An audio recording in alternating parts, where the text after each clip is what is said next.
Assalamu alaikum, my dear students of class 6. How are you? Hope all of you are fine by the blessing of Almighty Allah. Welcome back to our online platform NIEVS Home School. This is Muhammad Abul Kalam, assistant teacher of National Ideal English Version School. Dear students, today I am going to conduct an agriculture studies class for the students of class 6. Let's see our today's topic. It is chapter 5, lesson number 7 and 8 reading plus discussion. This is our lecture number 9 and homework number 7 also. So dear students, please open your book page number 70, lesson 7. It is about disease and pest control of tomato cultivation. Damping of disease. The bottom of the seedlings is drenched with watery spots and gets rotten. Sometimes the root gets rotten and the seedlings dies. The soil is drenched with Ridomil gold and they applied in the affected place.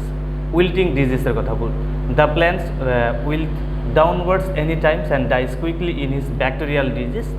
The affected plants need to be burned on spot. The resistant variety are to be cultivated. So look, there are the pictures of disease affected leaves of tomato. It is wilting disease, yellow leaf curl disease and white fly. Yellow leaf curled disease. The leaves get wrinkled from the edge to the midriff. In the fungal disease, the leaves becomes dry, the veins get wrinkled and transplanted yellow. The small leaves at the shoot of the affected plants become clustered. To control this disease, the tomato field needs to be weed free, disease free. Seedlings need to be planted and the affected plants has to be removed and burned. White fly insect quickly spread this disease. To prevent fly insect, an insecticide named Admire is to be sprayed at an interval of 7 to 10 days. Now crop, so look here, crop harvesting. Tomato starts to ripen after 2 months of seedling transplanted. The duration of tomato is 120 to 150 days depending on their varieties.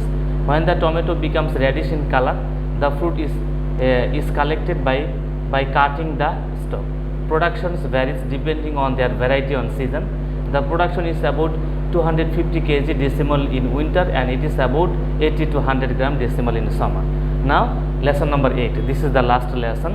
Introductions of cultivation fishes in Bangladesh. Look, there are the pictures of fish cultivation. We eat one or another kinds of fish every day. Fish is our favorite food. Fish is one of the most important natural resources in Bangladesh.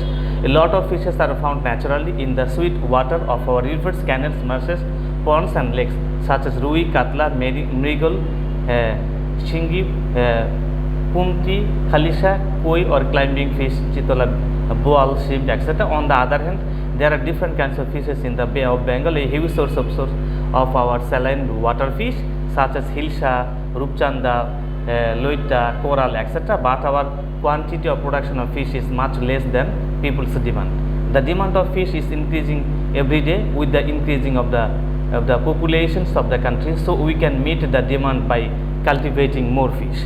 Now look at this one. Another picture. Some of the saline water fishes in Bangladesh. Here the fishes from the sweet water. Fish is a vertebrate animal. So look, important thing, fish is a vertebrate animal. They breathe with will and move with tail and fin. The body of the fish is fat and it is slim towards head and tail, so they can move easily and quickly in the water. Shrimp is an invertebrate animal. Shrimps live in water and they are delicious to eat. We cannot cultivate all the fishes in the pond that are found in Bangladesh.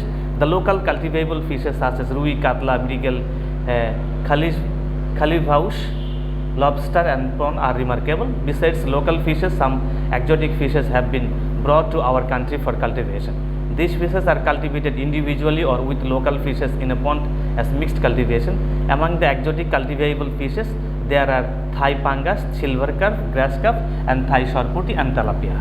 So with this we have finished our lesson 7 and 8. So your last work is you will prepare 5 MCQ from lesson number 7 and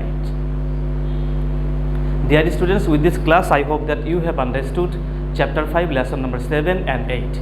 Please do your homework. Your homework is only 5 MCQ. Please pick up the questions at first, then the 4 options and then the selected answer will be the right one. See you again inshallah. Assalamu alaikum.